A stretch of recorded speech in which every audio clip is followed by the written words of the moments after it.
Hello, నేను విశ్వేశ్వరరావు.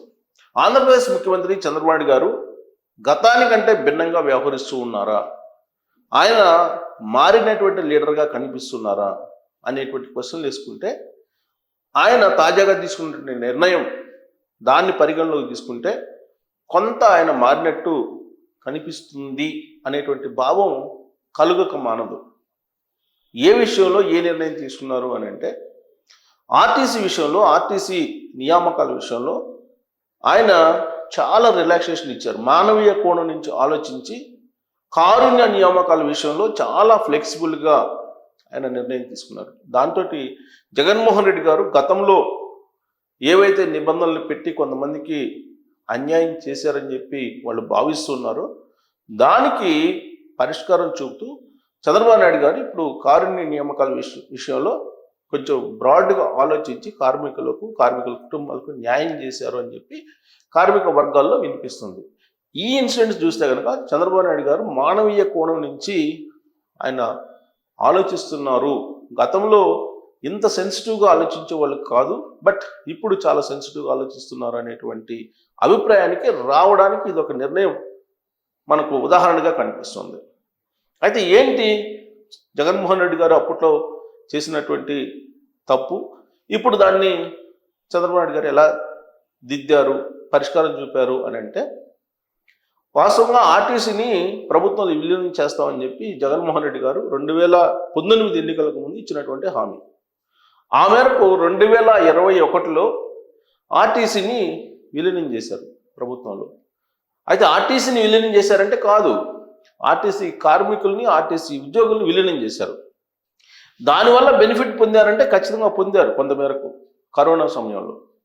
అయితే వీళ్ళకి ట్రెజరీ నుంచి అయితే శాలరీస్ వస్తున్నాయి, కానీ కార్పొరేషన్ పరిధిలో ఉన్నప్పుడు ఉన్నటువంటి బెనిఫిట్స్ ఏదైతే ఉన్నాయో, ఆరోగ్యానికి సంబంధించి కానీ హెల్త్కి సంబంధించి ఇష్యూస్ వచ్చినప్పుడు అవి నెరవేరడం లేదు. కార్పొరేషన్లో ఉన్నప్పుడే బాగుంది అనేటువంటి అభిప్రాయం ఆర్టీసీ ఉద్యోగుల్లో వినిపిస్తూ ఉంది. కానీ 2021లో ఆర్టీసీని ప్రభుత్వంలో విలీనం చేసినప్పుడు కారుణ్య నియామకాల విషయంలో ఆయన ఒక నిర్ణయం తీసుకున్నారు. ఎవరైతే 2019కు ముందు చనిపోయారో వాళ్ళ సంబంధించినటువంటి కుటుంబీకులకు మాత్రమే ఈ కారుణ్య నియామకాలు వర్తిస్తాయి అనేటువంటి ఒక నిర్ణయాన్ని తీసుకున్నారు. పైగా 2019, 2021 మధ్యలో చనిపోయినటువంటి వాళ్ళకు కూడా కొంత రిలాక్సేషన్ ఇచ్చారు. సో దీంతో దాదాపు ఈ పరిధిలోకి రానటువంటి వాళ్ళు 800 మంది ఉన్నారు. 2019, 21 మధ్యలో చనిపోయినటువంటి వాళ్ళ కుటుంబాలకు మాత్రం ఇది వర్తిస్తుంది అనేటువంటి ఒక కండిషన్ పెట్టారు ఆయన. సో అంతకుముందు చనిపోయినటువంటి వాళ్ళకి మరి దీన్ని వర్తింపజేస్తారంటే చెయ్యము అని చెప్పారు. దీంతో 800 మంది కార్మికులు సంబంధించినటువంటి కుటుంబాలు కారుణ్య నియామకాలకి అనర్హులుగా మిగిలిపోయారు. ఈ విషయాన్ని చంద్రబాబు నాయుడు గారికి ఇటీవల కాలంలో కార్మిక నేతలు చెప్పారు. చెప్పినప్పుడు ఆయన పూర్తి స్థాయిలో రిలాక్సేషన్ ఇస్తూ ఆర్టీసీ కార్మికులు ఎవరైనా సరే డ్యూటీలో ఉంటూ చనిపోతే వాళ్ళ కుటుంబీకులకు కారుణ్య నియామకాలు వర్తిస్తాయి. అది ఏ ఇయర్ అనేది కట్ ఆఫ్ లేకుండా ఎప్పుడు ఆర్టీసీ కార్మికులు చనిపోయినా వాళ్ళ కుటుంబీకులకు కారుణ్య నియామకాలు ఖచ్చితంగా ఉంటాయని చెప్పి ఆయన తాజాగా ఒక నిర్ణయం తీసుకున్నారు. దాంతో ఆ 800 కుటుంబాలు ఏవైతే ఉన్నాయో అవి బెనిఫిట్ పొందాయి. ఆ కారుణ్య నియామకాల్లో డ్రైవర్ పోస్టులు ఉన్నాయి, కండక్టర్ పోస్టులు ఉన్నాయి, టెక్నీషియన్స్ పోస్టులు ఉన్నాయి, ఇలా రకరకాల పోస్టులు ఉన్నాయి. అన్ని పోస్టుల్లో ఆ కుటుంబీకులు ఎవరైతే ఎలిజిబుల్ ఉంటారో ఆ ఎలిజిబిలిటీని గమనించి ఆ కుటుంబీకుల్లో ఉండేటువంటి వాళ్ళని నియమించాలి అనేటువంటి నిర్ణయం తీసుకున్నారు. దీంతో కార్మికులకు చంద్రబాబు నాయుడు గారిలో ఉన్నటువంటి మానవీయ కోణం అయితే కనిపించింది. అయితే అట్ ద సేమ్ టైం ఆర్టీసీని ఏం చేయబోతున్నారు చంద్రబాబు నాయుడు గారు అనేటువంటి ప్రశ్న అయితే కార్మికులను వెంటాడుతుంది. ఇటీవల కాలంలో జరిగినటువంటి పరిణామాలను మనం తీసుకుంటే కనుక ఆర్టీసీ నష్టాల్లో నడుస్తుంది. ఆర్టీసీకి సంబంధించి ఇప్పటికే ఎలక్ట్రిక్ బస్సులను ప్రవేశపెడుతూ ఉన్నారు. అటు తెలంగాణలో ఇటు ఆంధ్రప్రదేశ్లో 2 చోట్ల ఆర్టీసీ ఎలక్ట్రిక్ బస్సులను ప్రవేశపెడుతోంది. వీటిని ప్రైవేట్ కార్పొరేట్ సంస్థలు నిర్వహిస్తున్నాయి. మామూలు కాంట్రాక్టర్స్ కూడా నిర్వహించే పరిస్థితి లేదు. ఎందుకంటే ఆర్టీసీలో హైయర్ బస్సులు ఉన్నాయి. హైయర్ బస్సులకు సంబంధించినటువంటి యాజమాన్యం ఉంది. వాళ్ళు కూడా ఆర్టీసీ ఎలక్ట్రిక్ బస్సులను నిర్వహించేటువంటి పరిస్థితి లేదు. సో దీంతో కార్పొరేట్ సెక్టర్ ఎంటర్ అయింది ఆర్టీసీలో. ఆర్టీసీ స్థలాల్ని, ఆర్టీసీకి ఉన్నటువంటి ఆస్తుల్ని క్రమక్రమంగా ఆ కార్పొరేట్ సంస్థల ఆక్రమణకు గురవుతున్నాయి, లేదంటే వాళ్ళ పరిధిలోకి వెళ్ళిపోతున్నాయి అనేటువంటి అభిప్రాయం ఇప్పుడు కార్మికుల్లో ఉంది. అటు తెలంగాణలో ఇటు ఆంధ్రప్రదేశ్లో 2 చోట్ల అది ఉంది. పైగా ఇప్పుడు ప్రైవేట్ సంస్థలు ఆర్టీసీ ఎలక్ట్రిక్ బస్సులను ప్రవేశపెట్టిన తర్వాత చాలా తక్కువ ఛార్జీలకి గమ్యస్థానాలకు చేరుస్తున్నారు. దీంతో ఆర్టీసీలో ఆక్యుపెన్సీ రేటు పడిపోయింది.